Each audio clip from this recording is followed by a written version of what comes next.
তাহলে আমাকে যদি সন্তানের মতো সন্তান দেখতে হয়, আমার সন্তানকে সেই রকম যদি রত্ন তৈরি করতে হয়, গ্রামের মধ্যে যদি কল্যাণ ঘটাতে হয়, গ্রামের মধ্যে যদি বিপ্লব ঘটাতে হয়, গ্রামবাসীকে যদি সঠিক পথে আনতে হয়, গ্রামের মধ্যে সেই রকম শরীয়ত যদি লাগু করতে হয়, তাহলে সেই রকম আপনাকে হতে হবে এবং আপনার স্ত্রীকেও হতে হবে।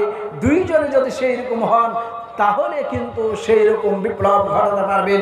আর সেটা তখনই হবে যখনই আপনার সন্তানকে এই সমস্ত প্রতিষ্ঠানগুলোতে দিতে পারবেন। একজনকে যদি কেউ হত্যা করে দেয়, সে যেন পুরো জাতিকে, সবাইকে হত্যা করে ফেলবে। কেন এই কথাটা কি এর মধ্যে আছে?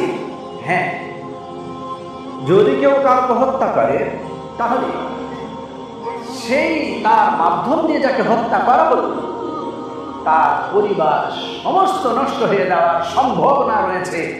এই জন্য এটিকে এত জটিলভাবে বর্ণনা করা হয়। আল্লাহ রাসূল সাল্লাল্লাহু আলাইহি সাল্লাম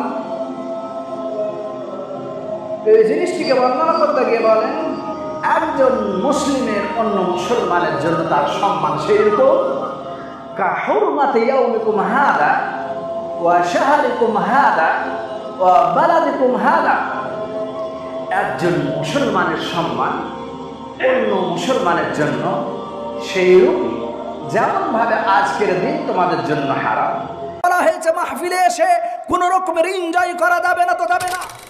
আল্লাহর রাসূলের কথা অনুযায়ী বক্তব্য দিতে হবে, তো দিতে হবে। আপনাকে বলা হয়েছে আল্লাহর রাসূলের কথা অনুযায়ী আপনাকে দ্বীনি আলোচনা চালাতে হবে, তো চালাতে হবে। আপনাকে বলা হয়েছে মসজিদ আল্লাহর রাসূলের নীতিতে আপনাকে তৈরি করতে হবে, মানে করতে হবে। আপনার নিজের নীতির কোনো আপনার অধিকার থাকতে পারে না।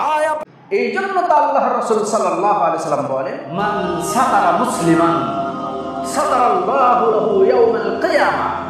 কোন ব্যক্তি যদি কোনো মানুষের, কোনো মুসলিমের তার কোনো ভুলকে দেখে সেটাকে যদি লুকিয়ে দিতে পারে, আমি আল্লাহ কিয়ামত দিবস তার সমস্ত ভুলগুলোকে লুকিয়ে নিয়ে তাকে আমি জান্নাতে দিয়ে দেব। কেন? কি আছে এর মধ্যে? একজন মুসলমানের সম্মান রক্ষা করাতে সেই পরিবারটি হেফাজত হতে পারে। সেই পরিবার, আমার বাবার যদি কোনো রকমভাবে তার উপর কোনো অপবাদ লেগে যায়, তাহলে তার সন্তানেরা ফুটে উঠতে পারে না, তার সন্তানেরা সমাজে একটি জায়গা করে নিতে পারে না। এই জন্য একজন মুসলমানের এত সম্মান।